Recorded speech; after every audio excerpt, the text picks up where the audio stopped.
So some of the conversation is around how we evaluate hazard and how we identify or categorize areas of hazard. And these are conversations that involve more than one office. And so this is something that I'm looking to engage other parts of the agency through our risk assessment forum to address.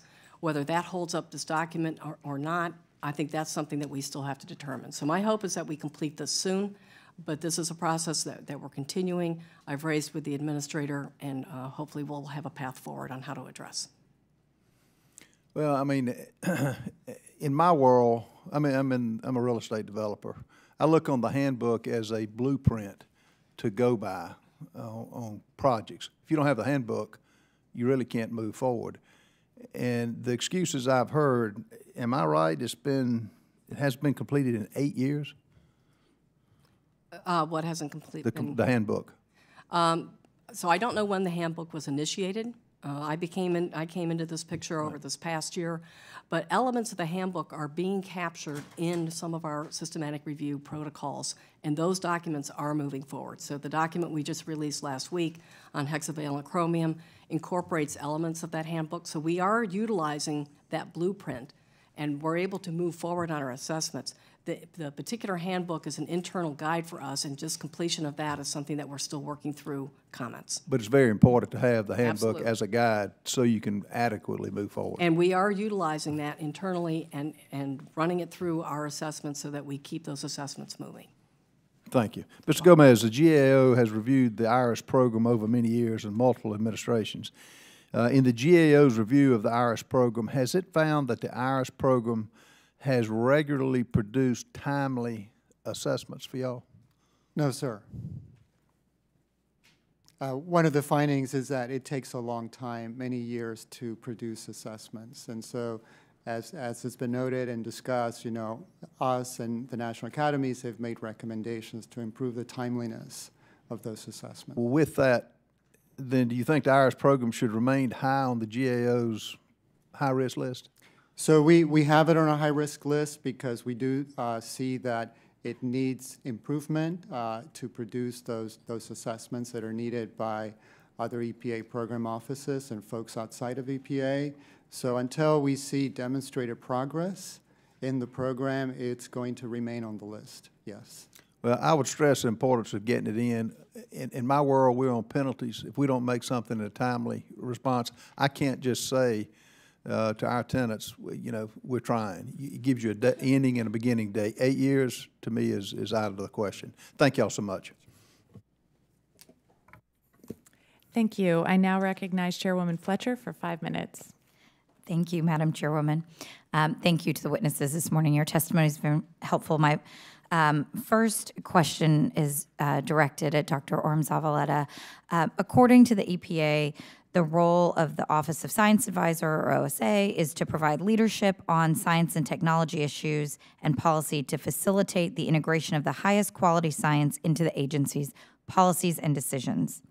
As the current acting EPA Science Advisor, can you discuss the OSA's role in EPA's Strengthening Transparency in Regulatory Science proposed rule?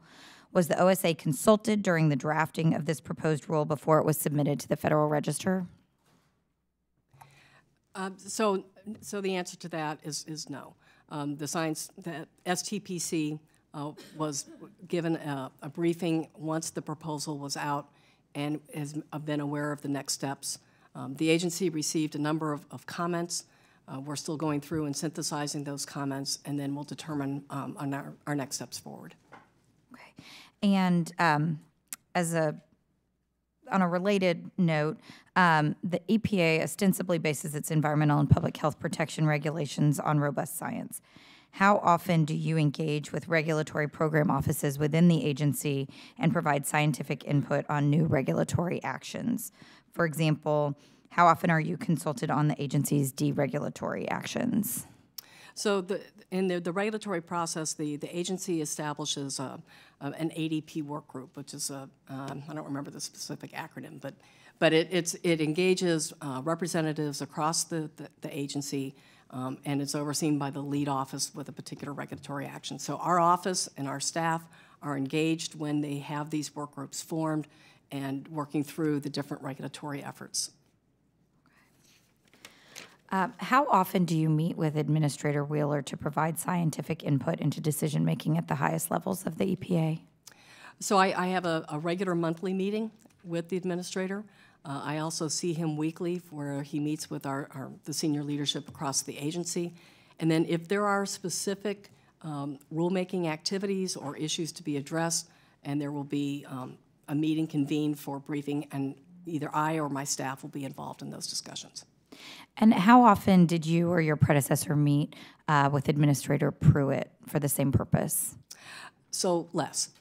Each administrator has their own style and approach, and with Administrator Pruitt, he participated in senior staff meetings periodically, but I did not have an opportunity to meet with him as a representative of ORD. Thank you, Dr. Orme-Zavaleta.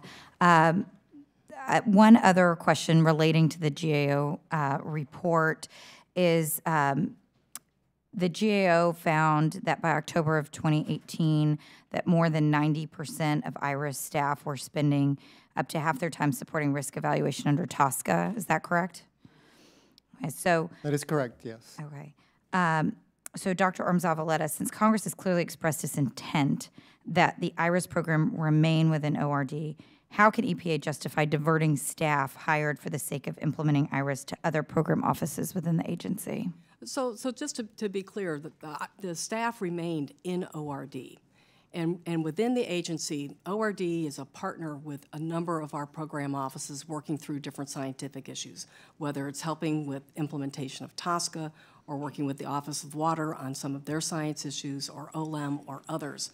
So we take a one EPA approach in leveraging the expertise and experience across the agency for the different types of scientific disciplines. Some offices may not have as many types of scientists that ORD has, and so we work with them collaboratively in trying to sort through these different issues.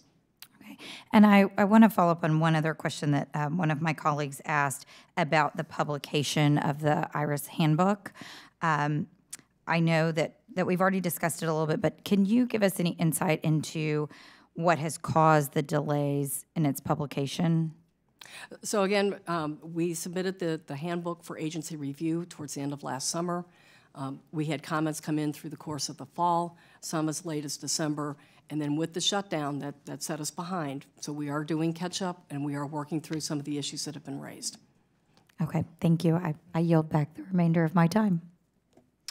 Thank you. The chair now recognizes Representative Biggs. Thank you, Madam Chair, and thank you, panelists, for being here today. I think it's no secret to anybody who's watched my performance on this committee that I've been a longtime critic of the IRIS program. In the last Congress, while serving as the chairman of the Environment Subcommittee, I sponsored legislation to effectively eliminate IRIS in its current form and return chemical assessments to the appropriate program offices at EPA. That bill, the Improving Science and Chemical Assessments Act, was voted out of the full SST committee last July. I've reintroduced this bill in the current Congress, but I doubt, for some reason, that it'll be reported out of this committee again anytime soon. And I'm disappointed with that, of course, that the chemical assessments process at EPA has not received a complete structural overhaul, despite years and years' worth of criticism and observations by NAS and GAO. That said, apparently there's been some few glimmers of hope at EPA over the last couple of years, and I'm happy about that. But clearly there are at least some high-level officials at the agency who generally believe that, one, chemical assessment should rely on good, transparent, publicly available science, and that's true. And two, chemical assessment should be carefully tailored to serve program and regional office needs, and I'm happy about that. And I want to hear more from your perspective, Mr. Gomez. The most recent GAO report on the IRIS program reiterates yet again that EPA should develop an action plan that, among other reforms, places primary responsibility for chemical assessments in the relevant program offices. Is that a fair characterization? No, sir. Please state how would you characterize it? So so IRIS, you know, the way IRIS came about, it was because there were many different program offices doing their own chemical assessments. Sometimes different values were generated. And so this was an effort to centralize and to come up with agency consensus on these assessments. And I'm sure that Jennifer can also talk about that history and evolution of the IRIS program. So that is our understanding of it, and our reports on the high-risk list on IRIS is looking to improve the IRIS program, to make it more timely, to make it more transparent, as you said, so that it is using the best available studies that are out there, and it's going through the proper levels of review, both internal and external peer review. Well, can you explain why the EPA leadership has been criticized for beginning to do what GAO has been requesting? So, and again, in our current report, we focus on, we do talk about the progress that EPA is making, which we've been chatting about, but we also talk about other challenges that the program is facing.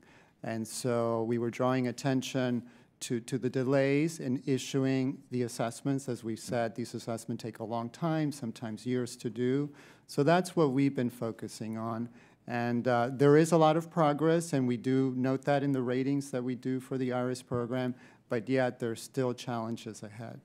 Well, one of the interesting pieces of testimony that I'm taking from this today is this notion of the handbook that may have been ordered 8 years ago, recommended 8 years ago, certainly recommended 4 years ago, and yet I think it just takes a lot of moxie to come in here today and say, well, the reason we don't have this done is because we had a 35-day government shutdown this year. That's incredible moxie and doesn't get at the heart of this, but I think it does get at the heart of what the ultimate problem with IRIS is, and that is a bogged-down bureaucratic system that needs to be streamlined and fixed. And I hope that you take that into consideration. It's meant as positive feedback. I hope that it's criticism that requires and produces some real self-evaluation, because I'm still disappointed at the IRIS program, and I'm disappointed at the almost glacial pace that we see in change in that program. I yield back. Thank you. I'd now like to recognize Representative Bonamici for 5 minutes. Thank you very much. Thanks to the chairs and ranking members and to our witnesses. The Environmental Protection Agency should rely on the best available independent science to inform federal policy, and the EPA mandate is to protect public health and the environment, and that can only be achieved if the EPA is acting on the basis of science that's independently verifiable and free from political influence, bias from ideology, and conflicts of interest. And that certainly includes credible assessments of the risks posed by chemicals. And I've been on this committee for about 7 years now, and of course have sat in many hearings, as have many of my colleagues, about IRIS over the years. There's no question that there was a need for improvement, but what I'm hearing today and what I'm seeing in the recent GAO report, I do not consider improvement. The EPA's Integrated Risk Management System, or IRIS, remains distinct from the regulatory programs of the EPA intentionally. It's striking that the EPA would consider moving away from the robust science and preventing IRIS from disclosing its findings to the public. Continued efforts to sideline science from the policymaking process at the EPA will have chilling consequences for every person in this country who benefits from clean air and water, and particularly and disproportionately young children, seniors, and the health impaired. Mr. Gomez, in the March 4th GAO report entitled Chemical Assessment Status of EPA's Efforts to Produce Assessments and Implement the Toxic Substances Control Act, it outlines that in June of 2018, the EPA leadership in the Office of Research and Development instructed the IRIS program to not release an assessment without a formal request from the current leadership of a program office. And then ORD instructed the IRIS program to not publicly release any assessment documentation for public comment, agency, or peer review, while the responses to a survey of program and regional offices' needs were being compiled. And the list then of those 20 assessments was then reduced to 3 or 4 chemicals. I'm obviously concerned. David Dunlap, a former Koch Industries lobbyist, now serves as the Deputy Assistant Administrator for Research and Development. These findings of the increased role of ORD in the IRIS assessment process are very concerning. So, Mr. Gomez, prior to June 2018, had political leadership at ORD ever limited the release of IRIS assessments? That is not our understanding. Did the GAO find any other changes to the 7-step process that IRIS uses to complete toxicity assessments? No, we're not aware of any changes at this point. Thank you. I want to point out, there's just a section in the GAO report, page 25, that talks about the calls for advice from program office officials represented the first time the IRIS program heard about requests for a prioritized list, according to the IRIS program officials. Since neither the program and regional offices nor the IRIS program had information from the administrator's office about what the prioritization was meant to achieve, the IRIS program was unable to provide guidance about what chemicals may be considered a priority or how they might be able to continue to work on. And then with the reduction with no apparent reason, those things are documented in the GAO report, very concerning.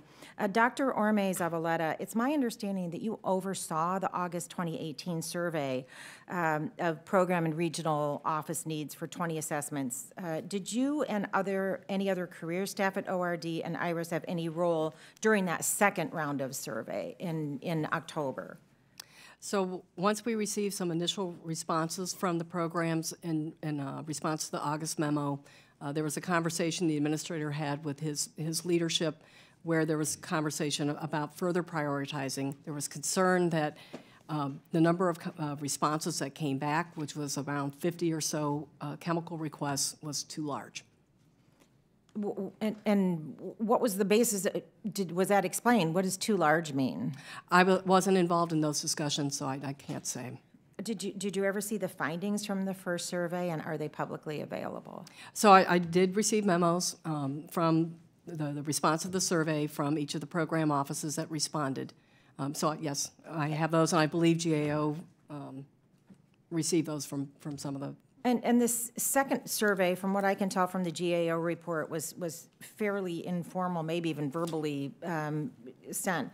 What factors determine the chemicals that were selected as priorities from the second survey? So for the second survey, there was a template that was returned back to me that was signed off by the assistant administrator for those offices. And again, they were asked to respond, what were their needs, how were they to be used, and when were they needed. And so that was the information that was provided back to me, and that included 11 compounds. My time has expired. I yield back. Thank you, Madam Chair. Thank you.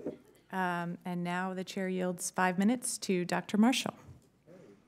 Thank you so much, Chairwoman. I think all my questions were directed to Dr. Orme-Zavaleta, so thank you so much for being here. Does IRIS assessment include any consideration of actual human exposure or making a determination of actual human risk? So that, as noted earlier, the IRIS program involves the first 2 steps of the risk assessment process. So it focuses on hazard and then dose response. That provides that scientific foundation, which then moves to a program office, and the program offices will apply other statutory considerations for the programs they implement that include exposure and risk characterization. I would suppose when you're doing your studies, you have 4 or 5 studies going at a time on one particular substance? So in looking at hazard and dose response, we look at all available literature that is available for that particular chemical. And that can include animal information, human information. This is where our systematic review process comes into play, where it helps to organize and synthesize that information. What do you do when there's conflicting data, which I see all the time as a physician? I'll see 20 studies on a particular issues and maybe 7 or, anyway, there's usually lots of conflict between the studies that I'll read. There's a lot of conversation, there's a lot of judgment that's employed in going through these evaluations, and that's why it's so critical that we have the levels of review that we have. So as we look through all of the information available and making determinations and judgments about hazard and dose response, that forms those toxicity. And do you share with others? Here's the studies we looked at, and yes, this is why we chose this one over yes, that one. So that's a transparent process. Absolutely. Okay. It looks like to me that sometimes IRIS assessments set levels for a chemical below levels that are found naturally in the environment, which little Kansas common sense to me, just that doesn't make sense. Do you agree that sometimes you set numbers down that are lower than naturally occurring in the environment? So depending on the chemical and what information is available, And so I don't know if you have a specific compound in mind, but we'll look at all of the available information, and that will feed into our dose response assessments that could give a risk level that incorporates various levels of uncertainty as well. So if we're sitting in this room and we were packed here together, and whether it's ethylene oxide or formaldehyde, whichever one it is, if you're setting lower level than what we would measure, do you ever measure what's in just common currently in the environment? And I mean, it just doesn't make sense to me. So the measurement information is not part of the hazard dose response evaluation. That's what comes in with the program offices and looking at exposure and determining what the final risk assessment will be. Keep in mind, IRIS just provides the hazard and dose response and will give us a level, a toxicity level for either a cancer or a non-cancer. Then that goes to a program office who will complete the risk assessment process by factoring in exposure and risk characterization information, and then moves into that regulatory context. So, you know, as a scientist, you think it would be okay to set a hazard level lower than what occurs naturally in the environment at times? It's going to be data-driven, and it's not going to be done in an ad hoc way. These assessments go through rigorous review within the agency, between federal agencies. Right. It opens it up for public comment. It goes to a rigorous external peer review. And then, as Mr. Gomez noted, once we come through and incorporate those comments, it goes back through another round of review within the agency and between agencies. You know, as a physician, I have to take lots of data, but eventually I have to take some common sense every once in a while as well. When I see a study that is just makes no sense at all to me, and they come to a conclusion that I don't experiment on that particular medication or treatment plan with my patients. So I do hope there's some common sense every once in a while. Are IRIS assessment cancer classifications representative of actual human health risk? I'm sorry, can you clarify that again? Yeah, are IRIS assessment cancer classifications representative of actual human health risk? So the agency has cancer risk assessment guidelines, and those were last developed in 2005, and that lays out different levels of carcinogenicity classification based on available information. So they will include what information we have from human data as well as animal data or other supporting data, and those go into those cancer classifications. Okay, thank you, and I yield back. Thank you. And now the chair recognizes Representative Tonko. Thank you to the chairs and ranking members for an important hearing. The process or processes through which science is conducted, reviewed, communicated to the public, and incorporated into policy making must be transparent and must be free from inappropriate political, ideological, and financial and other undue influence. We have seen a disturbing trend at EPA lately where science is being sidelined. I'm extremely concerned by the actions that have suppressed information and kept results hidden from the general public. I am also disappointed by recent efforts to hurt the IRIS program. The IRIS program has reviewed hundreds of chemicals and supports programs across our entire agency. This is an important program that keeps us safe. We should not be gutting it. We should be ensuring that it has the resources and staff to thrive and continue to provide for toxicity information. Instead, some here in Congress and in the administration want to give an even louder voice to industry interests that would replace unbiased expertise.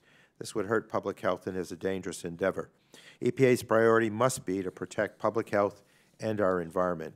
So, Dr. Orme-Zavaleta, according to GAO, the Office of Children's Health Protection, or OCHIP, submitted a lengthy set of priority chemicals for the first round of the IRIS survey, but did not see any of its priorities reflected in the December program outlook due to its lack of response during the second round.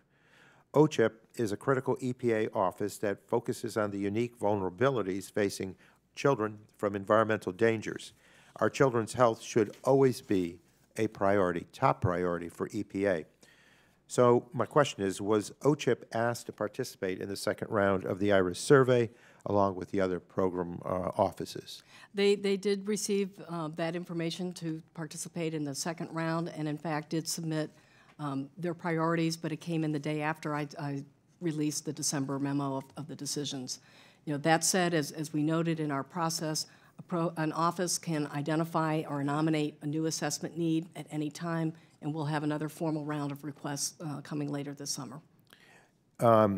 Can you explain the timing, and was it a coincidence that OCHIP submitted its list precisely when it was too late to include them? So I was not involved in the second phase of that prioritization process. I'm not aware of what a particular time frame was identified.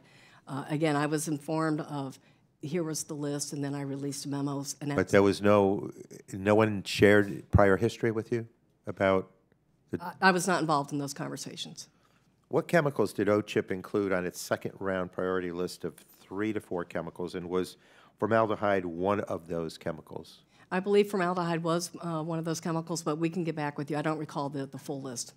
And does ORD consider the protection of children's health a priority? And if so, why did it not make more of an effort to include OCHIP's request in the final list of IRIS chemicals? So we are a supplier of science to the agency's programs that use that information. And so as far as children's health programs, yes, we do consider it vitally important, and we help to sponsor some research at the Children's Health Centers along with NIEHS. Again, with the particular process, I was not involved in that and did not receive the final input until early December. Can you imagine how they could have made more of an effort to include OCHIP's requests? I think that's something that we can think about going forward. But nothing constructive that you would offer this panel today? No, and not at this point. Mr. Gomez, GAO's findings reveal a disturbing level of political interference with IRIS. If political appointees inside EPA are excluding the EPA career staff from key decisions, it raises a host of concerns about whether those appointees can be trusted to do the right thing for IRIS and the public. Was GAO able to determine who inside EPA made the decision to conduct a second round of the IRIS priority survey, and who decided to limit that round to 3 to 4 chemicals per program office? So that's something we don't have clear information on. So as we reported, is that it was, our understanding was something that was done orally to limit them, but we don't know. What we do know, though, is that we do have responses from some of the offices that did submit it in the second round saying these are 3 or 4 chemicals. Okay, I am out of time, so I will yield back, Madam Chair. Thank you. The chair now recognizes Representative Baird. Sorry. Thank you, Madam Chair. Appreciate the witnesses being here today. My question really goes to Dr. Orme-Zavaleta, and that has to do with the fact that Mr. Gomez mentioned a 7-step process for chemical assessment development recognition, and so in that process there's a draft of IRS assessments, and they're circulated internal to the EPA and to the region for review. So how are those comments and concerns resolved? And once they've been submitted for review, then how do they resolve those concerns and questions? So the IRIS program has regular communications with program and regional representatives. I think they may meet even monthly. And as comments and questions come in, there are conversations with the full group to sort through and resolve those particular comments. And then that moves on to the next phase. So I guess you're saying those are incorporated, as those come in, and if they're valid and reviewed, then they are incorporated into the process. And there is a conversation between the IRIS staff and the program representatives, as well as regional representatives, on addressing those comments. A second part of that question, I understand the interagency science review formerly was coordinated by the OMB, but how is that review currently coordinated? I believe it is still coordinated through OMB. Mm-hmm. Okay. So, Mr. Gomez, I have a couple of questions for you. It was noted that the IRIS officials have implemented systematic review. Do we have any current documentation that would suggest guidance on how this systematic review takes place and on this process? So, and this is also something that Dr. Orme-Zavaleta can elaborate on, but systematic review is something that's been in place in EPA for a while. They have started also to use the software that allows them actually to do this faster. So yes, we are aware that this is something that the IRIS program is using. It is something that's good. In fact, I think maybe in your second panel, there's someone that is even an expert on systematic review or knows a lot more about it. Thank you. One more question in that regard. To your knowledge, what specific IRIS assessments completed since 2014 have demonstrated full implementation of the EPA IRIS system review process? Any idea? So, I'm sorry, you're asking how many have been released and went through the whole process? Have completed the whole process since 2014? Perhaps Dr. Orme-Zavaleta might know. I don't think there's been many. I think there was one that was released recently.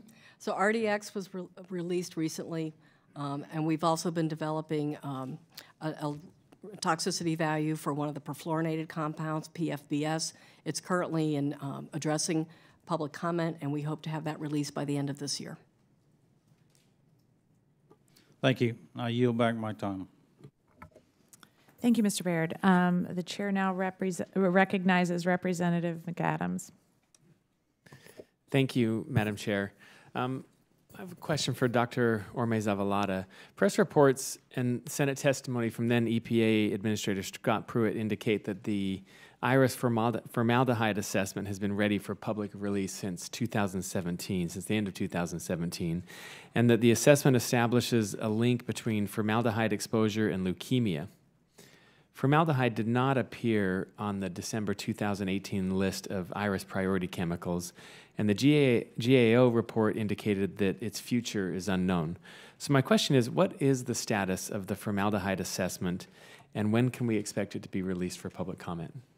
So we do have a draft formaldehyde assessment, and with TSCA recently announcing that formaldehyde is in their top 20, we're going to be having conversations with our Office of Chemical Safety and Pollution Prevention to determine next steps and going forward. We feel that the assessment that we have will help with that TSCA determination, and we need to determine next steps for supporting the other agency needs. So along those lines, why was formaldehyde left off the list of the new list of IRIS priority chemicals, and who made that decision to leave it off? So each program office made their decisions on what were their priorities, how they were going to use it, and when they needed it. And so I wasn't involved in those conversations.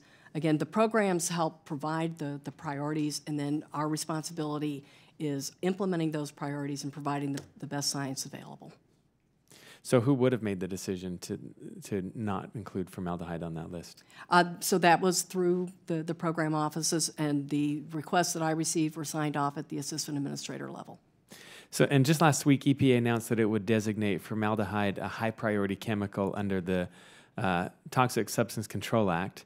How can formaldehyde be simultaneously a high priority chemical under TSCA and not a priority at all for IRIS? So I wouldn't say that it's not a priority for IRIS. We have not discontinued that work, and that information is going to be leveraged in helping to support TSCA moving forward, but there's going to be more conversations to follow on our next steps. Thank you. One question for Mr. Gomez. Can you explain what you meant when you wrote in your testimony that the absence of the formaldehyde assessment, quote, could create confusion for stakeholders? Right. So I think that there are stakeholders that were expecting to see that assessment and may, in fact, have use for it. And so now that it's not on the final list, I think there are questions about what happened to it, as you were asking, and when is it going to be released? All right. Thank you. I yield back. Thank you, Mr. McAdams. Now the chair recognizes Representative Babin. Yes, sir. Thank you. Thank you, Madam Chair. Mr. Gomez, in your review of the IRIS program, you rely in part on the 2018 NAS report to find that the IRIS program has made significant progress. This 2018 NAS review was simply, if I understand it, a check-the-box exercise organized by career program officials confirming that changes have been made to the program. In other words, the NAS review did not examine any IRIS products to ensure proper scientific rigor. It did not identify any tangible outcomes as a result of the changes made to the program. Did GAO identify any of these shortcomings after using the 2018 NAS review as a primary source for appraise of the program? So perhaps what I can do is just explain the approach that we take in looking at the progress that the IRIS program is making. So while we do look at other reports that are out there, like the NAS study that you mentioned, we're looking at a couple of criteria. So we're looking, is there a leadership commitment? You know, does the program have the capacity to do the work? Do they have a plan in place to do the work? Are they monitoring how well they're doing? And are they also demonstrating progress? So we look at all of those elements to then come up with a rating. And for the IRIS program in particular, as we've been discussing, they have made some progress. So we are giving them the rating of partially met, so they're not fully met. And that is why it's still on the high-risk list for GAO, and we're continuing to look at it. But we are concerned, as others, about the length of time that it takes to issue these assessments. And so timeliness is an area that has a lot of attention. Okay, thank you. And then Dr. Orme-Zavaleta, I see the administration has taken steps to prioritize chemicals for assessment in the IRIS program. Would you classify this as a positive step for IRIS? I do. I think we have always gone out to programs and helping to identify what their needs are, but this new process raises it to the assistant administrator level, and that's going to help provide greater stability to the program as well as greater accountability, not only to the program offices and reminding them that they made this request, but also in helping us in meeting those particular requests. Okay, thank you. And I yield back, Madam Chair. Thank you. The chair now recognizes Representative Byer. Thank you, Madam Chair. Mr. Gomez, one of the main concerns I have reading the GAO report is that the IRIS, which we've talked about for many years on this committee, is just far too important to allow chemical assessments to be decided by anything short of a transparent, collaborative process that listens to the voices of the career staff. So in reading the GAO report, you talked about how the ORD's second request was made verbally at a meeting, included direction of the program offices to limit their request to no more than 3 to 4 chemicals. Did ORD explain to you why it was appropriate to do this directive verbally and with no prior consultation and not through a documented process? No, sir, we don't have any additional information as to any additional guidance that was provided as to how they should further limit those assessments. Okay, and then Dr. Orme-Zavaleta, I know you've read all this carefully. Does it make any sense to you that ORD proceeded to have a second round of the survey with no involvement from IRIS leadership? So the conversation that took place was a meeting that the administrator has weekly with his senior leadership, the assistant administrators, and so I was not there. I was not involved in that particular conversation. I don't know how the request was made. I don't know the conversation that ensued. Thank you. Mr. Gomez, did GAO, we talked a lot about how the shrinking from 22 subject chemicals down to 11, and this is part of the prioritization process. Was there any evidence that IRIS was incapable of handling the previous larger workflow? As we understand it, the IRIS program was able to handle that workload given their current resources. And we certainly heard from, based on the questions from many of the other people on the panel, that there were chemicals left out of that.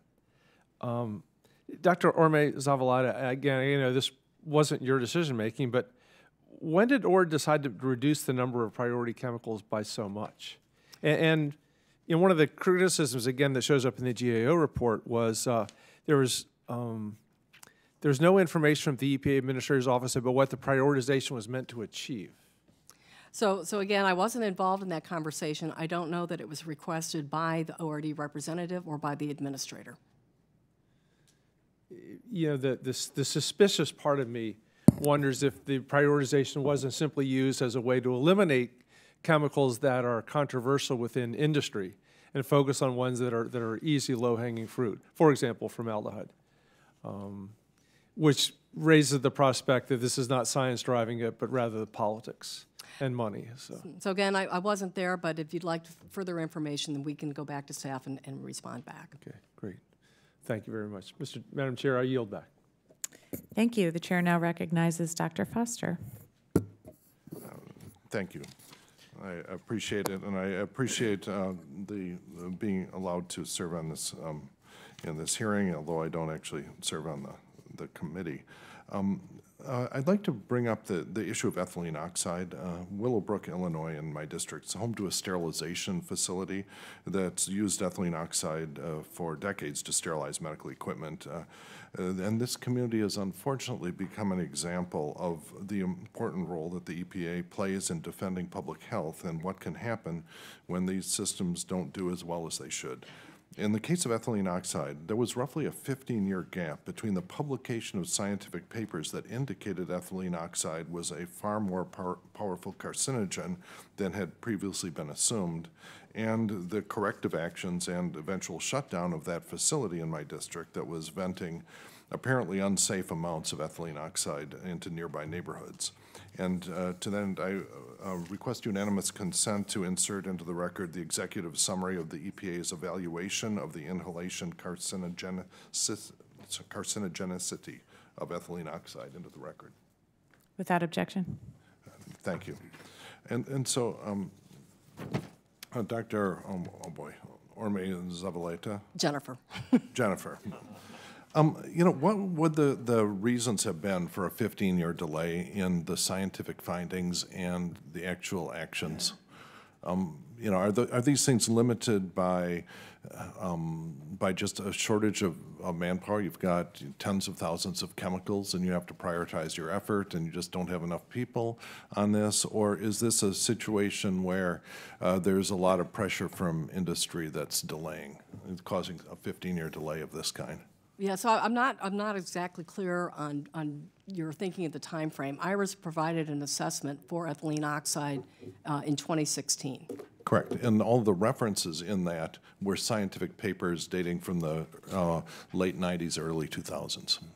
So, you know, I think that's something that I can take back to staff and we can get further information on how additional information can be incorporated. But the assessment that was published in 2016 went through, it's a very complex chemical, a lot of intricacies in trying to evaluate it's a simple chemical, but with complex biological effects. There you go. And so in going through the reviews, it went through 2 rounds of review with our scientific advisory board, which is not always common, but a very rigorous, thorough review, as well as review through the different federal agencies and within EPA. So it's a very solid assessment, and it's one that we continue to support. And that's part of our responsibility. I understand. It just would have been nice if it would have been faster than 15 years. And I was just wondering if this is a, I guess the point of my question is if this is a manpower limited thing, then I think there is an argument to be made to just increase the manpower available so this situation doesn't happen. Because you can mess up either way. You know, there are people panic selling their houses, and if it turns out the best scientific indications are that is unnecessary, then, you know, mistakes have been made in that direction. And of course, there's the danger of damage to human health. And so if you could actually have a look at that specific case and see to what extent, if you were not manpower limited. Yeah, we'll be glad to follow up. Whether what that time scale could have been compressed to be. Sure. And also, if you could come up with a best estimate of the number of people, you know, who will, you know, assuming that the report stays valid, a best estimate of the number of people, additional cancer cases nationwide due to that delay, and particularly the avoidable part that might be avoided with more investment in manpower. And just more generally, does the EPA or any third party maintain estimates of the cumulative number of lives saved by EPA actions? So I think that's something I'll also have to follow up. There are evaluations that are not necessarily conducted within ORD, but other parts of the agency that looks at impact analyses, and so that's something we can follow up. Yeah, no, it would be a very good thing to do. Also, the cumulative costs, because what your actions impose costs on industry, and they save human lives. And seeing those two numbers side by side, both cumulatively and for specific actions, I think would clarify a lot of the thinking and certainly we tend to talk past each other where we're only looking at one side of it on this committee in the past. Okay. And that would allow you, of course, to look at the number of lives saved per dollar of cost, which is a very tough thing to talk about in politics, but really, you know, that's I think, one of the lenses that we have to look at this through. And particularly in cases where the actions are delayed because of manpower limitations, that might allow us to think about whether an investment here, to quantify whether an investment in increased manpower would save a roughly quantifiable number of human lives. So if you get back with those, and if it turns out that you don't have those estimates, come up with a scope of a congressional request to get those numbers reported. I think it would clarify our thinking greatly. And, thank you. I see my time is up and yield back. Well, thank you very much. Thank you to Dr. Orme-Zavaleta and Mr. Gomez for your testimony today. We'll now have a short break while we seat our next panel of witnesses. Thank you, everyone.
Welcome back. At this time, I would like to introduce our second panel of witnesses.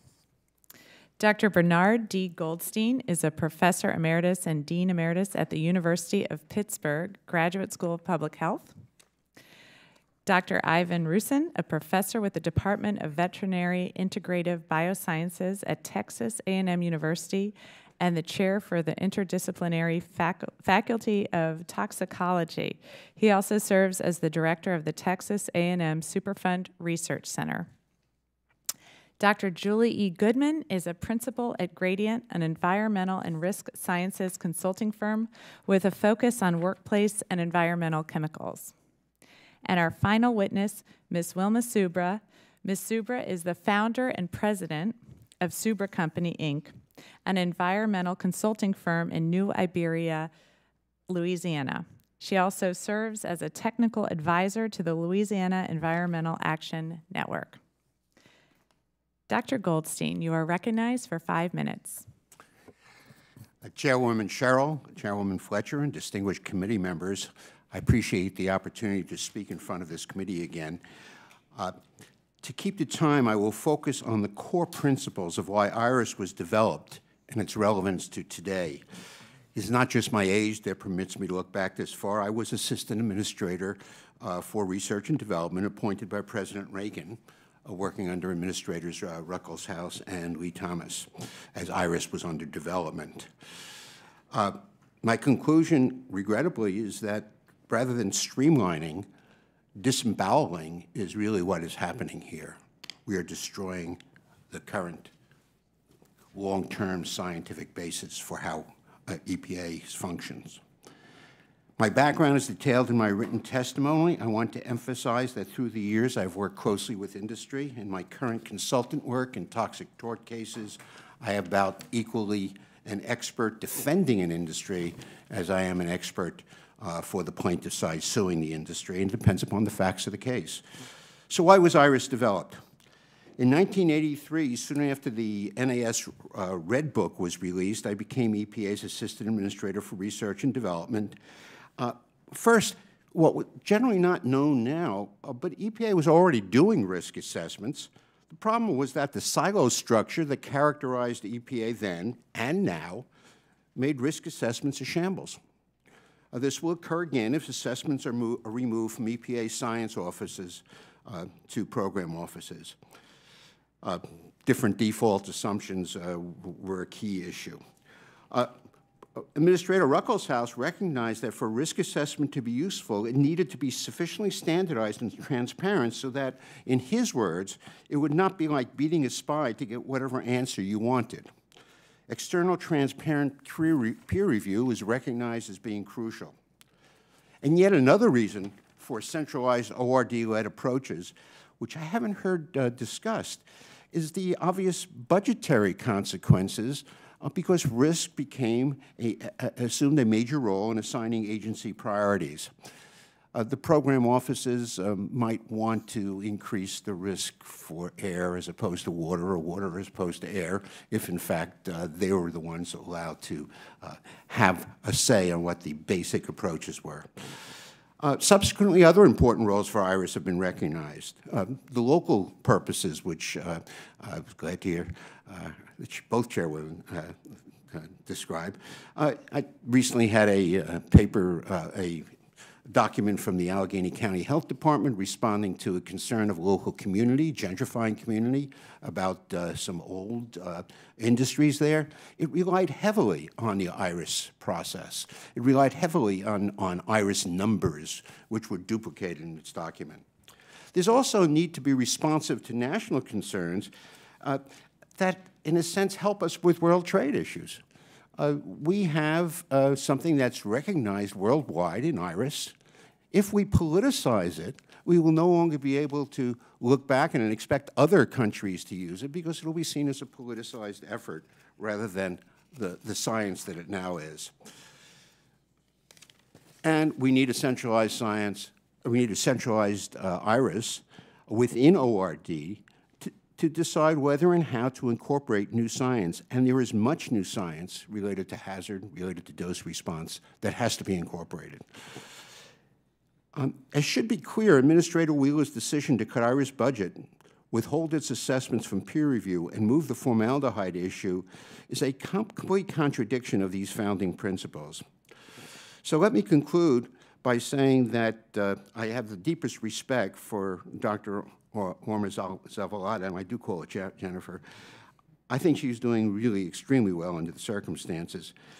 But as the appointee of President Reagan confirmed by the U.S. Senate, I would have resigned had Administrator Ruckelshaus or Administrator Thomas tried to do the things that are happening now. I cannot recommend that the current AA of ORD resign. There is none. Nor in the third year of this administration even a rumor as to whose name might be sent to the Senate. And it is unlikely that any reputable scientist would accept such a nomination. I would welcome answering questions about my overall written testimony, including transparency, about which I have previously testified in front of this committee, and about formaldehyde, which as a hematologist and toxicologist I've long been involved with. Thank you.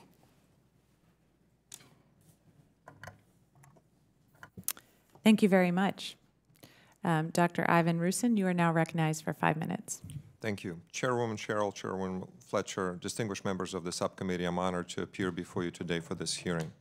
As a matter of full disclosure pertaining to the topic of today's hearing, I'm currently chairing a workshop committee of the National Academies to support development of EPA's IRIS toxicological review. However, I appear before you today representing my own perspectives, not those of the academies or the Texas A&M University. I would like to offer insights from my role as a researcher in the field of toxicology and a person with understanding of the process of developing human health assessment in general and those of the IRIS program in particular. I have more than a decade of service as peer reviewer of various IRIS assessments, including 2011 review of the EPA draft IRIS assessment of formaldehyde. I also served as a faculty fellow to the IRIS program for 2 years, where I interacted with IRIS staff on a variety of scientific and methodological issues directly relevant to implementation of the advice from the National Academies. My laboratory is funded by the NIH, the EPA, the National Academies, California EPA, and the European Petroleum Refiners Association. With respect to the committee's interest in the role that IRIS plays in the field of chemical toxicity assessment, I note that it is difficult to overstate the importance of the IRIS program to the protection of public health in the United States and abroad. Both the National Academies and the EPA themselves acknowledge the key role that IRIS-produced assessments play in many risk management decisions and Superfund site cleanup. IRIS values are relevant for protecting the health and well-being of everyone, not only those who may be exposed in the workplace, and not only by a narrow choice of the routes of exposure. As such, IRIS values are held to the highest standard in terms of the quality of the assessments, undergo exhaustive intra-government and external reviews, and the process generates very important and widely used toxicity values and classifications.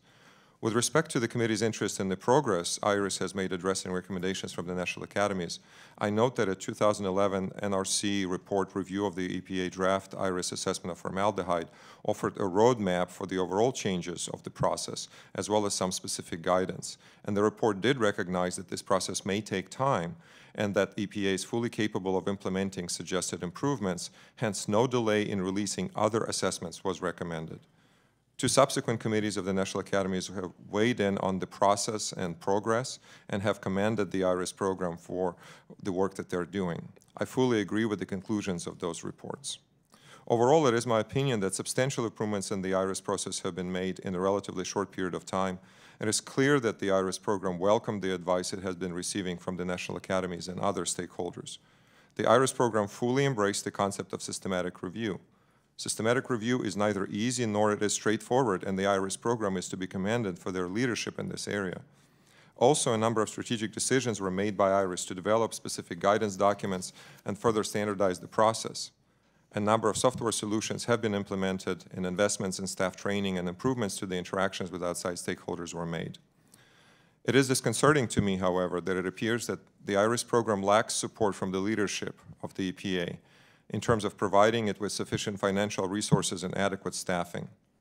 It has been stated in the 2019 GAO report discussed this morning that a number of recent events may have grave consequences to the ability of the IRIS program to continue implementation of the advice from the National Academies, to complete their draft assessments, and to set further priorities commensurate with the needs of other offices at the EPA and of their other stakeholders.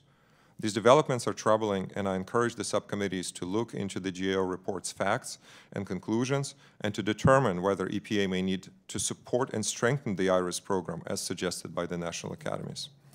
In conclusion, it is my opinion that the IRIS program has implemented the recommendations of the national academies. The IRIS program should be supported with adequate financial resources and staff. I also support strengthening the oversight by Congress of the implementation of the Frank R. Lautenberg Chemical Safety for the 21st Century Act. Thank you for the opportunity to appear in this hearing, and I'd be happy to answer any questions the members might have. Thank you very much.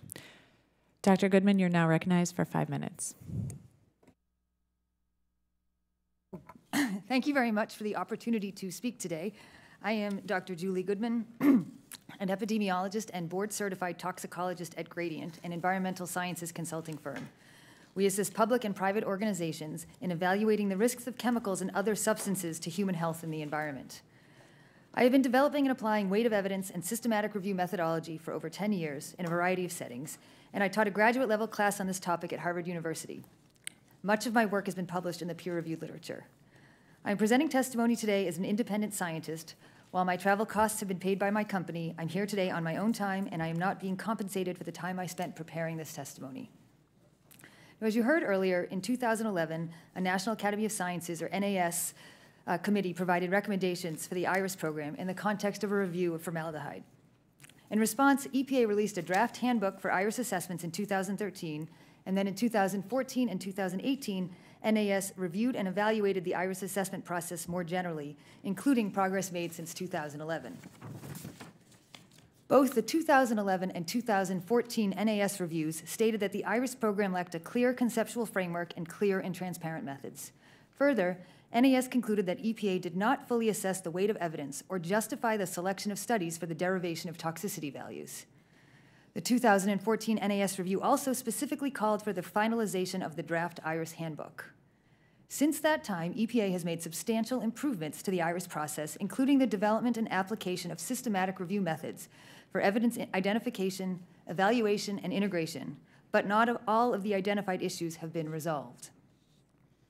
To date, EPA has shown progress on a chemical-by-chemical basis, using the IRIS assessment plans for uranium and ammonia and systematic review protocols for chloroform and chromium assessments as examples of its new portfolio approach.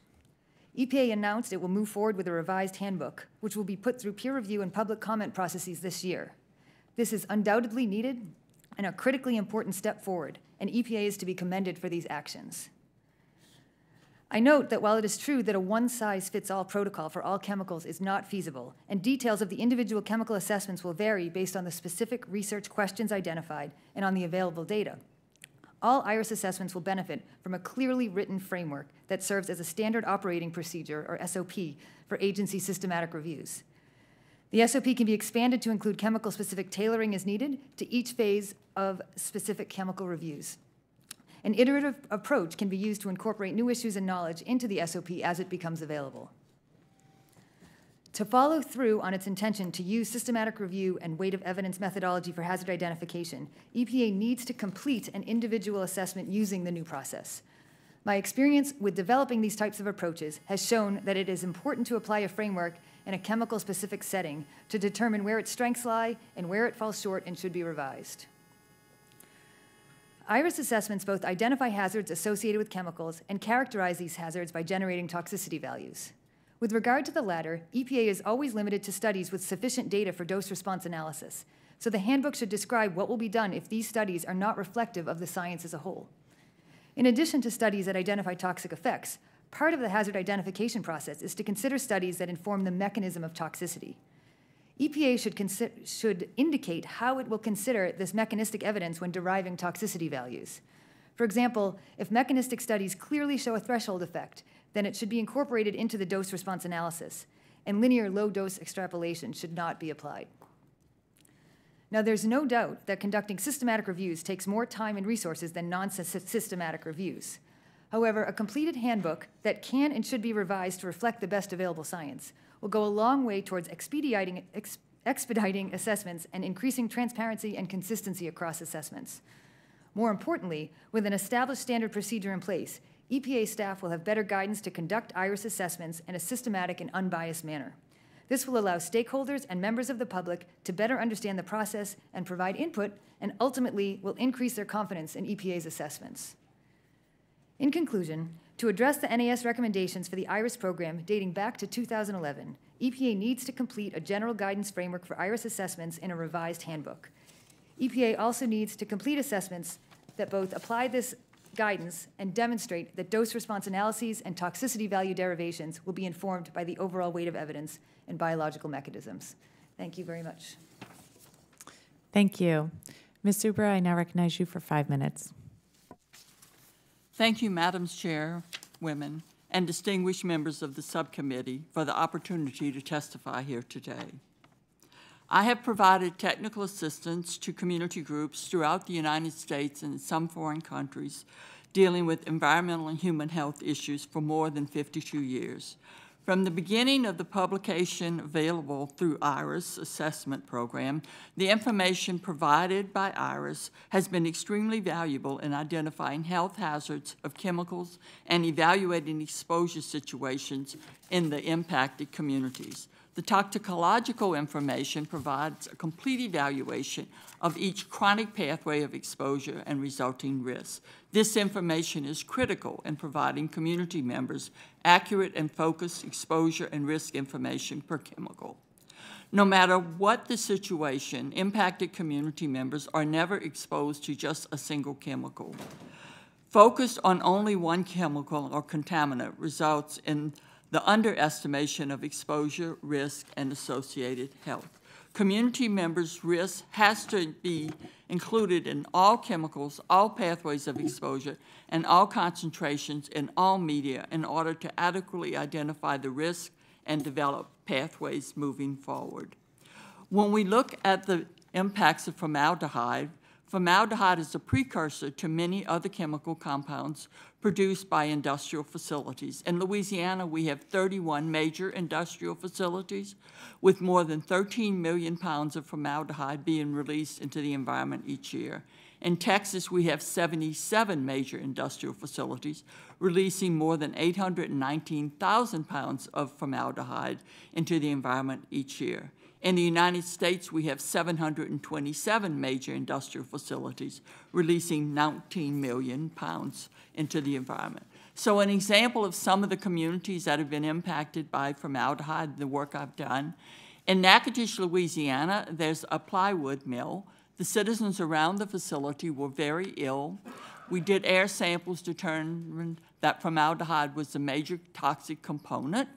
We went in and met with the company that was making the plywood and determined that they were using a formaldehyde-based glue or resin. Working with the community and the industry, they changed the kind of resin or glues they were using, and therefore the health impacts of the community were much improved. Then we have a Georgia Pacific facility in Crossett, Arkansas. It has a pulp mill, it has a paper mill, and it has a chemical mill. The chemical mill actually makes the formaldehyde for use at all 3 facilities. The citizens complained of 2 things: air emissions, odors of hydrogen sulfide and formaldehyde. Hydrogen sulfide is the most disruptive to their health, but formaldehyde is the most toxic. Based on all the work with the citizens, we convinced EPA, and they brought in the National Enforcement Investigation Center, which identified that the emissions of formaldehyde were being missed by the facility because they were using the wrong kind of detector to do their leak detection and repair. So as a result of that, they issued them all sorts of violations, and then in December of last year, they came the penalty notice where they required them to pay $300,000 for each agency, the state agency and the federal agency.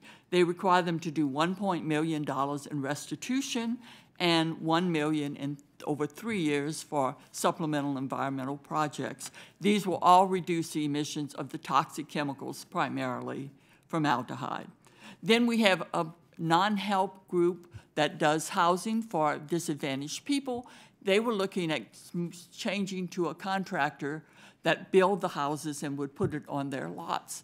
As it turned out, they were using a resin that had formaldehyde in it. We had conversations with them. They declined to change the kind of resin they were using. Therefore, the self-help group no longer even considered having those houses because they didn't want their environmental justice community members exposed. And then finally, we had the hurricanes of 2005, Katrina and Rita. Huge impact to Louisiana, Mississippi, Alabama, and Texas. And as a result, we found out by doing sampling with Sierra Club that a large number of people were living in the FEMA trailers that were provided that had huge emissions of formaldehyde. We did 32 tests in one set, 30 exceeded EPA's criteria for formaldehyde, 44 tests, and 40 exceeded. As a result of that, 120,000 families were estimated as living in FEMA trailers with formaldehyde over the acceptable level. And in a FEMA trailer, it's an enclosed environment. Emissions into the air, everyone in the families are impacted. And so that was a situation where you did good for the community members, but resulted in health impacts to those community members. And a large number of them were children and pregnant females. Thank you. Thank you. Well, thank you to all of our witnesses. At this point, we'll begin our first round of questions. The chair recognizes herself for 5 minutes.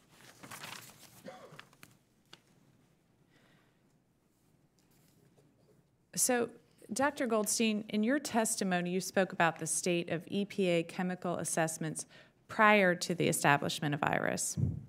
Can you please elaborate on the impetus to establish the IRIS program and what needs it was filling that program offices were unable to address?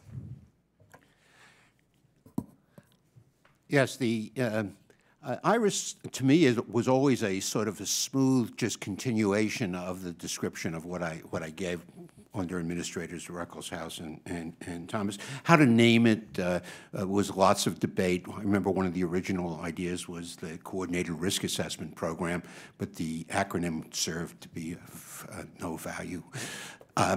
The issue of how to move forward for EPA always kept down to the natural tension between the program offices and a central administrative type of structure as the Office of Research and Development.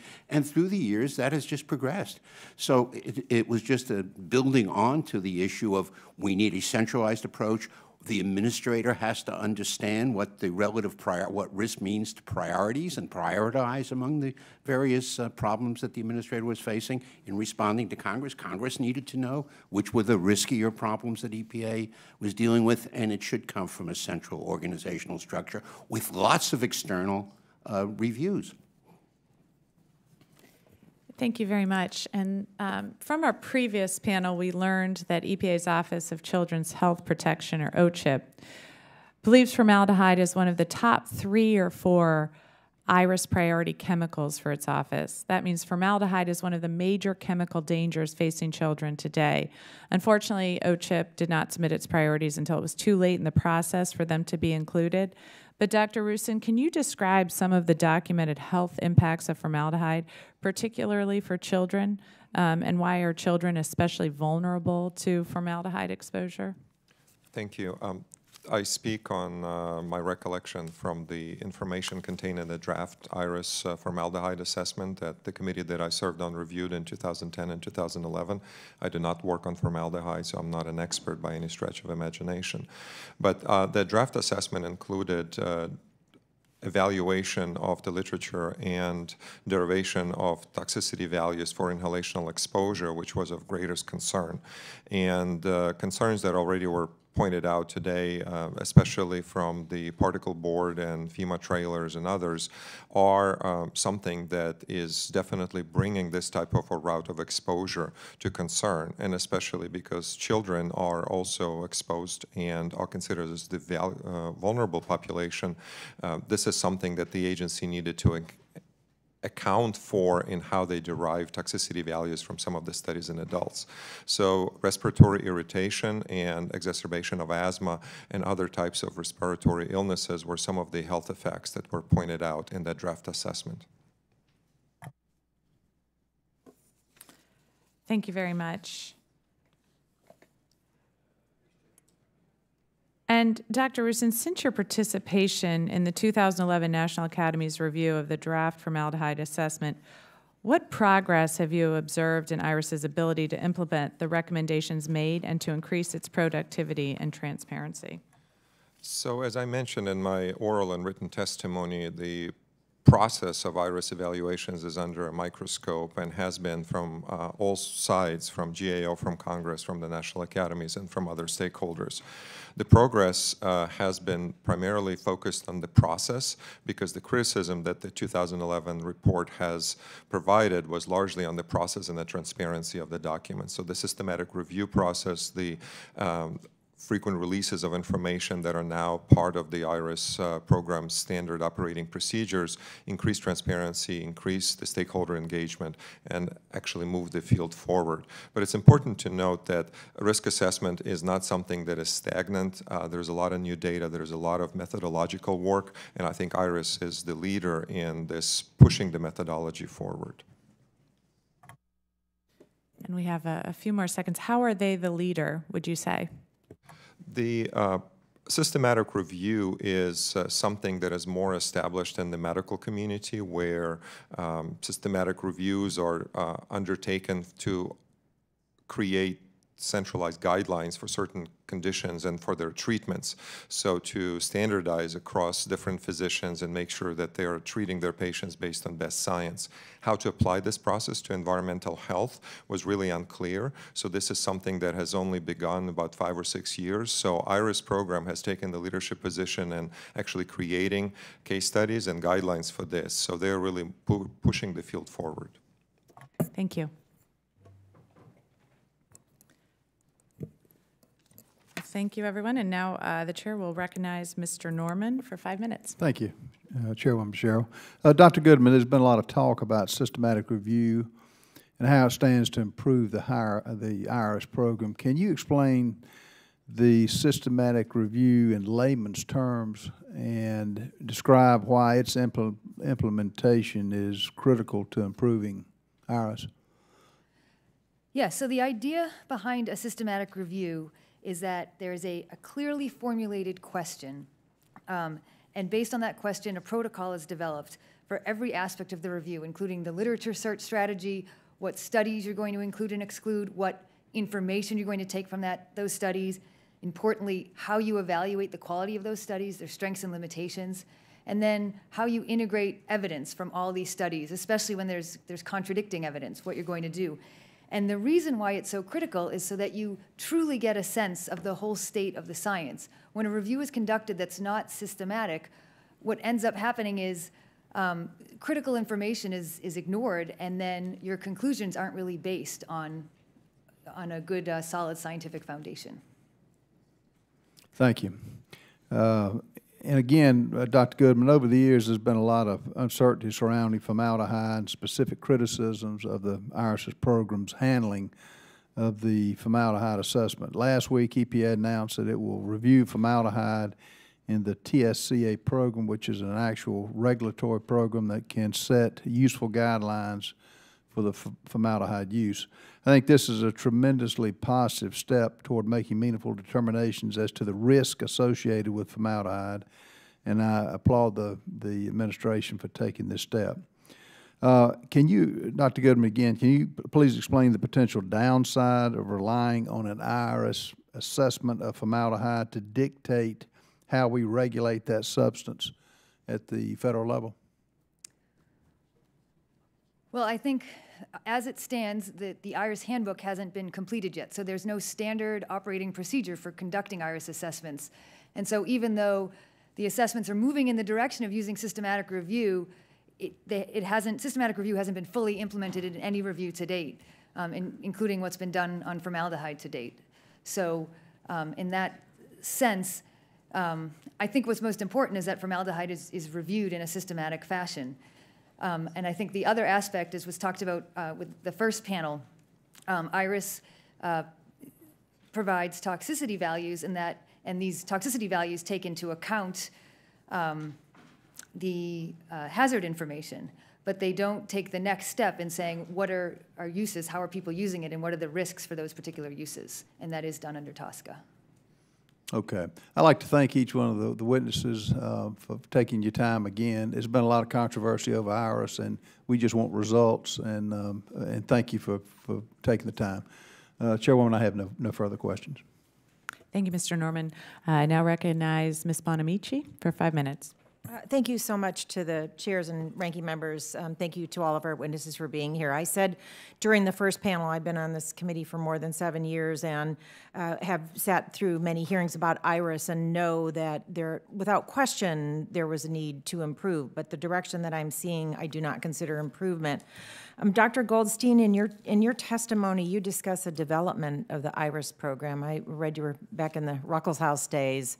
And the importance of a centralized ORD-led approach to risk assessments and the value of independence of IRIS from other program offices. In a September 2017 letter, the EPA Science Advisory Board reaffirmed that no other federal entity performs IRIS functions and that IRIS helps ensure consistency in chemical assessments within the agency. I disagree with my colleagues who continue to call for the elimination of IRIS. And Dr. Goldstein, based on your years of experience at the EPA, what are the consequences of diminishing the independence of IRIS, and how would consolidating the functions of IRIS into various program offices affect the quality of assessments? I think the quality of assessments would rapidly decline. It would be under the leadership of someone appointed as a political appointee to make sure that air is taken care of, water is taken care of, individual groups that have individual laws, and they will respond by looking at ways that the risk can be most supportive of what they think their policy approaches ought to be. We need an independent group that says what the science is, and then everyone can use it, but cannot play with it as much as would occur if you got rid of IRIS. Thank you. And Dr. Goldstein, in your testimony, you state that Administrator Wheeler's abrupt dismantling of extensive science-based independent review processes is unforgivable, and the current actions of EPA's leadership to be incredibly short-sighted at best. I'm very concerned about the lack of transparency, what appears to be a significant limitation on the number of chemicals that are being considered. I also appreciated the candid statement in your testimony that you would have resigned as an assistant administrator of ORD if EPA leadership had tried to make the changes now being insisted on by Administrator Wheeler. I don't think we can brush this aside or ignore it. I'm deeply concerned about the efforts to undermine scientific integrity and dismiss agency scientists in the EPA's work and the consequences it may endanger the EPA's ability to fulfill its mission. And we know that mission is protecting public health and the environment. What are the long-term consequences of the continued disrespect and dismissal of science at the EPA? Well, EPA will soon cease to function effectively. It will continue to have debate after debate after debate. Formaldehyde, to me, is a poster child of what happens when we let politics get in the way of making scientific, looking at the scientific basis for the decision making. One can take the science and make a decision based upon what the laws are, what the policy issues are. But one should not discard the science and basically decide in advance, I know what the science ought to be, and then try to make policy on that. That policy will eventually fail. Thank you. And I have a question about the career staff. I know that there are still many career staff at the agency. How can we defend the work of the career staff when the EPA leadership is limiting the release of information to the public? What are your suggestions there? I think you've asked the most important question. My suggestion is as much oversight as you can give would be very, very welcome in this way. The hearings like this are just so important, and the career staff recognizes that. Thank you, and I want to reiterate what I mentioned in the hearing on the first panel, that IRIS is an important program, yes, based on the information we'd heard in the past in the recent GAO report. Yes, there is room for improvement. We can work together to bring about that improvement, but we absolutely must maintain the separation and respect the work of the career folks who are there trying to make sure that there is science and transparency regarding IRIS and overall with the EPA. So thank you for your leadership, Chairwoman Fletcher and Chairwoman Sherrill and ranking members, and I yield back. Thank you very much.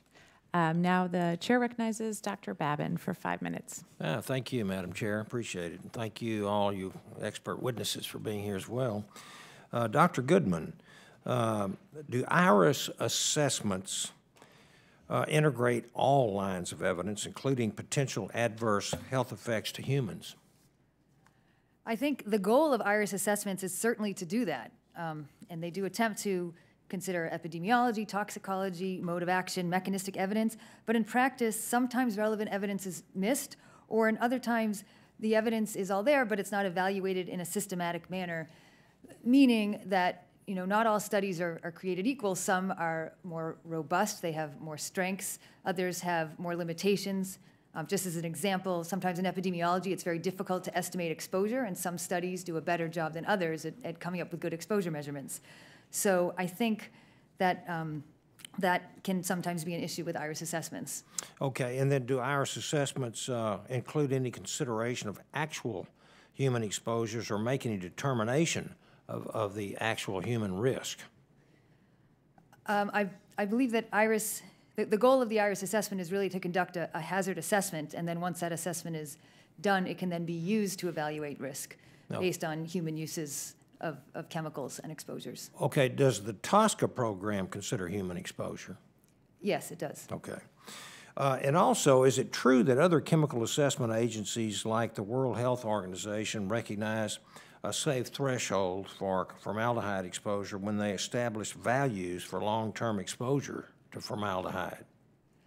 Yes, I believe the World Health Organization has acknowledged that the key mechanism for formaldehyde in causing cancer is through cytotoxicity and cell proliferation, and that specific mechanism has a threshold. And what that means is there's an exposure level below which the body can actually handle exposures to formaldehyde, and this won't happen. Okay, well then, would you elaborate just a little bit on the importance of setting these safe threshold values? Well, I think the idea is the goal of all of these programs is to determine what safe levels are, or what levels below which we can be confident that there isn't an increased risk for adverse effects on human health. And so we need that based on the best available science, and if the science suggests that a mechanism of cancer or any other health effect has a threshold, has a level below which there is no increased risk, that needs to be incorporated in an assessment. I see. And Ms. Subra, you had mentioned, are you from Louisiana, by the way? Are you from Louisiana? Did I hear you say you had some studies and Natchitoches and right areas? Okay. What did you hear my last question? Were you would you like to elaborate on it as well? Could you repeat his question? Yes. Okay. The importance of setting safe formaldehyde threshold values for anything, but we're talking about formaldehyde here. If you would elaborate on that as well, and because I know that you've had a lot of experience with this. Right. So based on the citizens' complaints, we did air sampling and found that formaldehyde was the chemical present in the largest quantity in the ambient air around the facility where these people live, and then being able to coordinate that back to the resins that were used by the facility. That was the source of those emissions. And then we worked with the facility to get those resins replaced, and as a result, the formaldehyde in the air was non-detect once they changed the resin they were using. So the health impacts to the community improved tremendously based on removing that source of pollution. Okay, thank you, and I yield back, Madam Chair. Thank you very much. Well, thank you. And now the chair recognizes Chairwoman Fletcher for 5 minutes. Thank you, Madam Chair. The EPA program and regional offices routinely utilize IRIS assessments to meet the agency's mission. Similarly, as I mentioned earlier, state regulatory agencies are also highly dependent on IRIS values. I have with me a letter from the Colorado Department of Public Health and Environment, and I would like to add it to the record. So I'll ask that the letter be added to the record. Without objection. And this letter from the CDPHE unequivocally states that they utilize IRIS toxicity values daily to protect Coloradans' health. Additionally, non-governmental stakeholders utilize IRIS assessments to better educate and protect impacted communities. Ms. Subra, in your testimony, you describe how you utilize IRIS assessments in your work. How regularly do you reference the IRIS assessment values? Yes. Depending on what facility and community I'm working with and what all the chemicals are that are being released by that facility. If there's some that I want additional information on, I'll quickly check the IRIS database and see if it's available. So it may be once a week, it may be once a month, it may be once every 2 months, depending on what new issues I'm working on. But on issues I'm working on a regular basis, I check it to see if anything new has been added to that website to enable the citizens to better understand what's going on.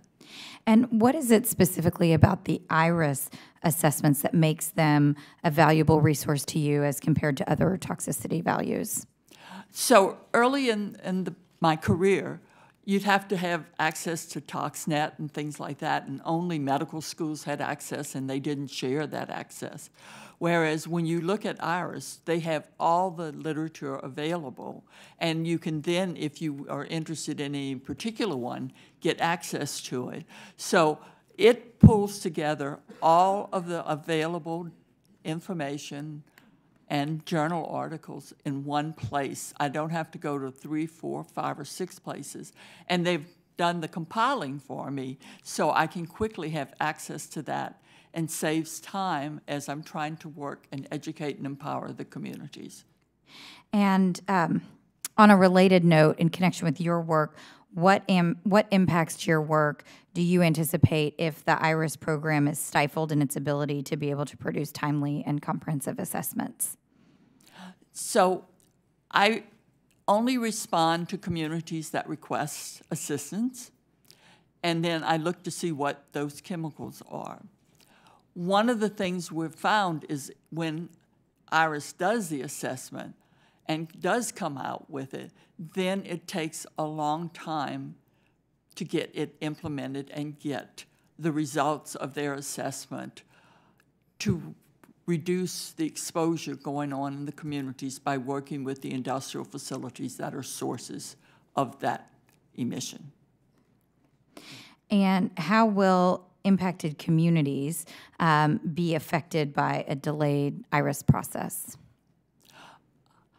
They are affected because of primarily the air emissions, and in a lot of other cases it's water, groundwater, and solid waste. But when they're affected by the air, then we need a handle to be able to say, this is what's going on in the ambient air in the community around this facility or these facilities. Mm-hmm. And then because of the IRIS information, then we can determine whether or not it's harmful to the community and what impacts it has on their health, and then work with both the industry, the local, the state, and the national environmental and health agencies to get those emissions in the ambient air reduced and thus reduce their exposure. Thank you. And I just have a limited amount of time left, so I'll put this question out to everyone on the panel, all the witnesses. Do you believe, or why do you believe the value of IRIS assessments for external stakeholders has improved and increased over time? If anybody wants to take that question. Lots of hard work and lots of oversight and insistence that that information be available. And I think as well the level of scrutiny that this program has and the level of scrutiny that each draft assessment undergoes really provides the best available science for that particular protective value and the cancer hazard classification. And I see I've gone over my time, so Chairwoman Cheryl, I will yield back. Thank you. The chair now recognizes Ranking Member Marshall. Thank you so much, Chairwoman. I'll start with Dr. Goodman. Trying to understand linear assessments.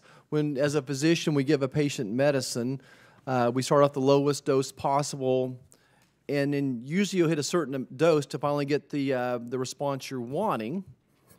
And then I never see a linear progression to the side effects. It looks like we just steadily go up, and then suddenly there's a number that causes the side effects. And I would think, trying to apply toxicology might be the same in reverse. So do you typically use some type of a linear analysis, or is there typically drop-off points? So right now, cancer is evaluated differently than non-cancer effects. So for non-cancer health effects, it's exactly as you say. When assessments are done, it's assumed that a minimum exposure is necessary to see any type of toxic effects, and below that exposure, those effects won't occur. Now, it's based on a regulatory context, not based on biology, this idea that if there's something that can cause cancer, one molecule of that something can cause cancer. And so they do this process called linear low-dose extrapolation, meaning obviously you can't do a scientific study of one molecule. So you take the higher doses and basically plot out on a curve what the association is between the dose of the chemical or exposure of the chemical and cancer risk. And then you extrapolate from that lowest dose down to zero, essentially assuming that there's risk down to zero. But if biologically that's not necessarily the case, particularly for certain carcinogens that have certain mechanisms. And in that case, you should do exactly as you said. You should find the exposure level, the minimum exposure level where you can increase cancer risks, and then below that, there's no evidence for an increased cancer risk. How do you take the IRIS assessment cancer classifications and then apply them to actual human health risk? How do companies do that? The IRIS assessment cancer classifications, and then I'm trying to relate that from taking that data to human risk. Well, I think the idea, if you're talking about cancer, so a cancer slope factor or a number is calculated. That's an estimate of what what cancer risk is associated with specific exposures. But as I said, there's this extrapolation down to low exposure levels because that can't be studied. And so by design, it is overestimating cancer risk. Do private companies feel like IRIS has been transparent? I don't know that I can speak for private companies, so I don't know that I should answer that. I think in some cases, I would say does industry feel like IRIS has been transparent? Again, I don't know that I should speak for the industry, but I think there are some cases where the scientific judgments have not been clear in IRIS assessments. Okay. If you were in charge of IRIS, what would you do? What would be solutions to make it be better? What are your thoughts to improve IRIS? First priority is complete that handbook, because then we have a standard operating procedure so that all assessments are done in the same manner. Also make sure that all protocols and then actually the executed assessments are completely transparent, so it's absolutely clear when decisions were made and the basis for those decisions. Hey, why has it taken so long to do it? Any idea? I'm kind of new to the game here. What have they told you why they haven't got it done before? I don't think I'm the right person to answer that. Okay, all right. Think here for a second. Mr. Goldstein, what do you think? Certainly there's been a handbook that they've used for decades, I would assume. They have to have one. You could not supervise a lab without a handbook. What's taken so long to get this to Congress and to all of us? Sir, may I first answer the question you asked before you use? I'm a physician. You used the issue of toxicity. I guess I'd rather. I got 38 seconds left, so I'd rather you answer this question. Okay, and may I send that to you? Sure. The answer to this question is simple. I just don't know. I'm not active at EPA right now. I do know that doing something like a handbook, unless Congress requires me to do it, in which case it becomes highest priority, is really not that easy in a moving subject like this. And as new science is brought in, as you heard about systems approaches, boy, by the time you get this finished, Well, I would just think the first 20 steps are the same, though. The first 20 steps should be the same no matter which substance we're looking at, and I just can't believe it's been 8 or 10 years. Thank you, and I yield back. Thank you.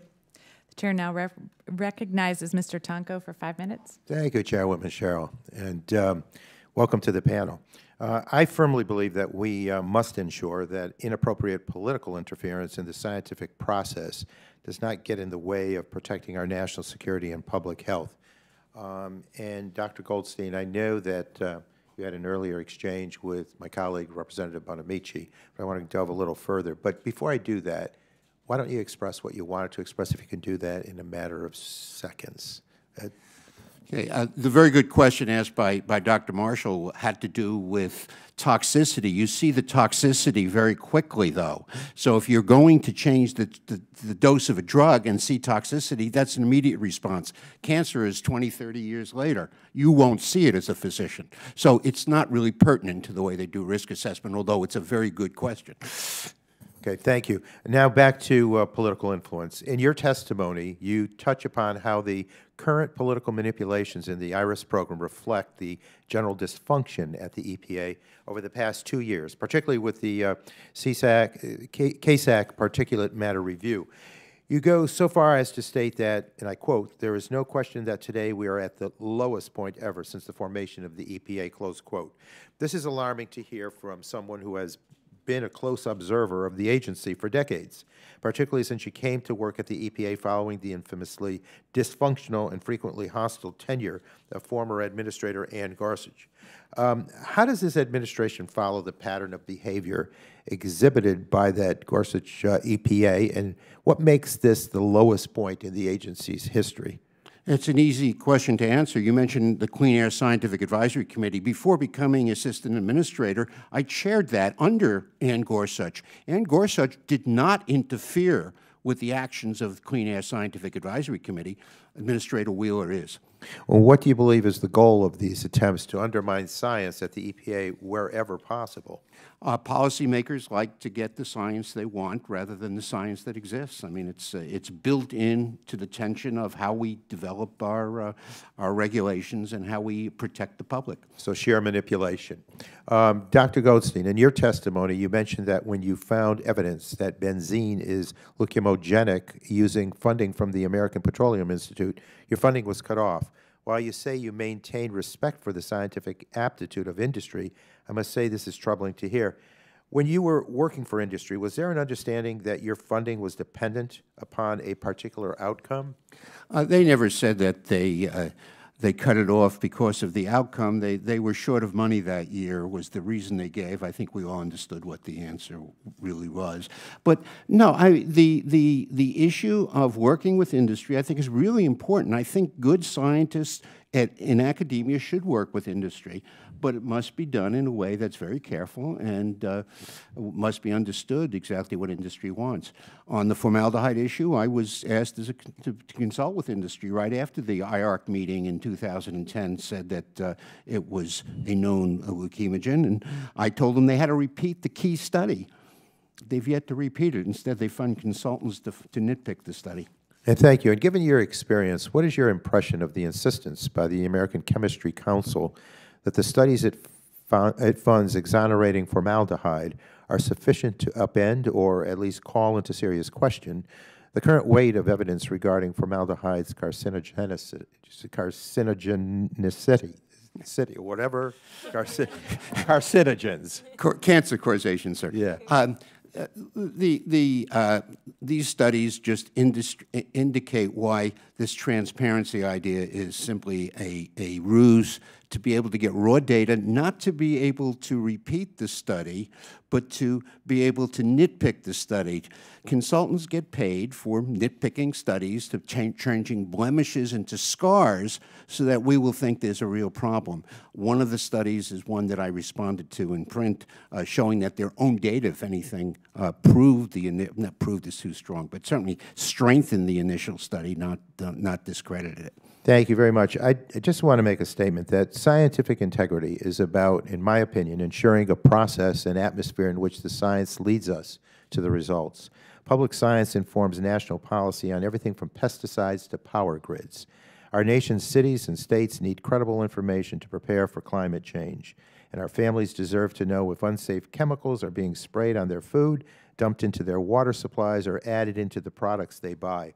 The efforts to silence science, distort and bury or delay the release of valuable science at EPA, and they serve as a reminder of the urgency of passing the Scientific Integrity Act, which I've introduced to codify the requirement that all agencies have strong scientific integrity policies that ensure that science leads the way. No matter the administration, anything short of that is simply unacceptable. And with that, Madam Chair, I'll yield back. Thank you so much. I'd now like to recognize Mr. Cohen for 5 minutes. Thank you, Madam Chair and Merritt's mother. Dr. Goldstein, I am obviously not a toxicologist, not obviously, but I'm not. But Mr. Marshall asked some questions earlier about ethylene oxide. And he expressed concern that IRIS risk values for inhalation of ethylene oxide are 19,000 times lower than what the human body naturally produces. Do I have to go further? I see you're ready to respond. Isn't it true that the human body produces and expels a lot of substances that it would be dangerous to consume or inhale? And is the presence of a chemical in some concentration in the digestive system, for example, going to mean the same level of risk as if that chemical is found in your lung? So can you tell us about comparing these different levels and various, also the chemicals, if they're in the soil versus the air versus the water we drink, et cetera, et cetera? Thank you for the question. What's fascinating to me is that industry has welcomed some recent research, which I think is pretty good research, that shows that about a third of in my estimation, about a third of all cancer is due to bad luck. Well, yeah, I mean, it's going to happen whether we were exposed to anything or changed our environment. That's not true for all cancers, certainly lung cancer, others. But if you start with that as something that industry believes, well, that means it's something internal to our body. Well, if our body makes formaldehyde and ethylene oxide, those are likely causes of this. If you live long enough, you're going to get mutations to your cell that will cause cancer, which is what bad luck really is about. If you believe that, then clearly ethylene oxide can cause cancer and basically would be responsible for some bad luck. And if you think of it from the point of view of numbers, about 25% of us will get cancer. If a third is due to bad luck, that's about 8% of us. If we're talking about Congress telling us we have to regulate it, say 1 in 100,000 risk, well, 1 in 100,000, 8% of that is what, 8,000 in 100,000 is due to this bad luck. If you're telling us to regulate it 1 in 1,000, a little bit more of ethylene oxide from the outside, a little bit more formaldehyde from the oxide could easily produce that 1 in 8,000 that I just talked about. And that's the level that IRIS is supposed to be informing people about. So to me, it doesn't, I just don't understand why ethylene oxide being an internal causation should make any difference to the IRIS approach. Now you've got me totally confused. Sorry. I took an aspirin religiously, taking it from right to left, of course, for years.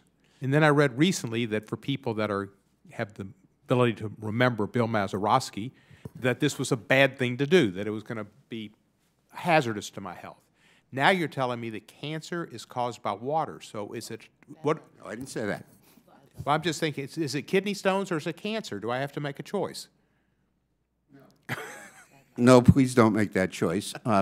But there is, I mean, none of us lives forever, and as I say, there is reasonably good evidence that mutations occur spontaneously in the body for causes we don't understand, but could well be ethylene oxide or formaldehyde or other carcinogens we make within our body.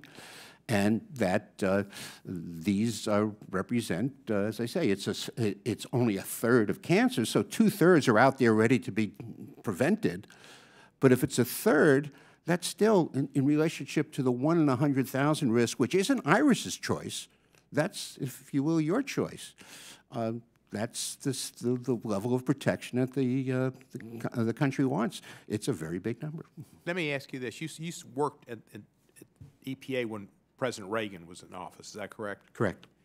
And Reagan was kind of known as a conservative and a guy that was pro-business. How would you compare Ruckelshaus and other EPA administrators to Scott Pruitt? There's no comparison. I mean, you're talking about a completely different approach. The respect for getting the science right from Bill Ruckelshaus, from Lee Thomas, the two administrators I worked under, was very strong. And as I say, Ann Gorsuch did not interfere with the Clean Air Scientific Advisory Committee. I chaired it. And the Reagan administration didn't try to interfere with EPA from giving information to the public to protect them, as this administration is? That wasn't my level of approach, so I can't really comment on that. But I do, on the other things, I certainly do feel there's a difference. Thank you, and I yield back. Thank you very much. And now I yield 5 minutes to Ms. Wexton. Thank you, Madam Chair, and thank you to the witnesses for coming to testify before us this morning. Dr. Goodman, what kinds of organizations fund gradients research? Is it nonprofit organizations, trade organizations, corporations? What kind of groups fund your research? It really runs the gamut from private to public and government and nonprofit and for-profit and trade groups.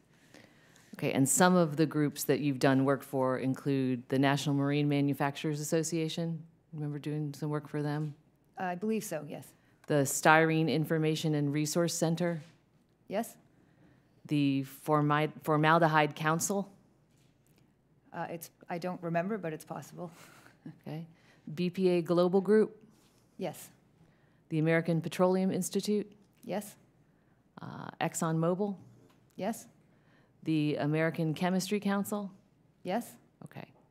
So have you heard of this, the analysis by the Center for Public Integrity of 149 gradient-produced scientific articles and letters that found that 98% of the time the research that was conducted by scientists at your company concludes that the chemical in question is harmless at levels to which people are typically exposed?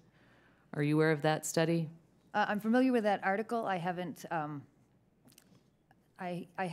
looked at that statistic in a while, but if I remember correctly, it was quite misleading, and I'm happy to go back and look at it and provide you with something more so you don't agree that it was 98%?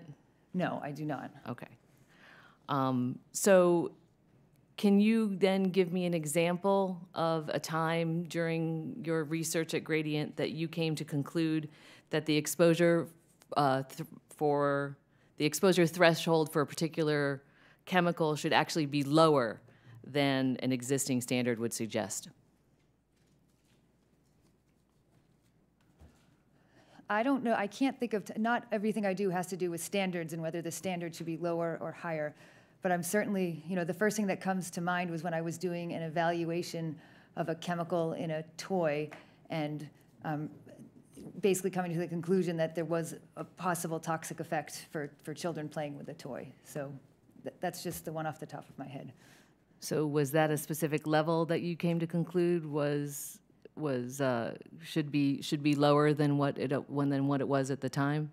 Well, basically that the chemical shouldn't be in the toy at all because there was that risk. Okay. And in your research at Gradient, can you give me an example of a time that you came to a conclusion that a chemical you were hired to study is carcinogenic at typical exposure levels? Again, I don't know.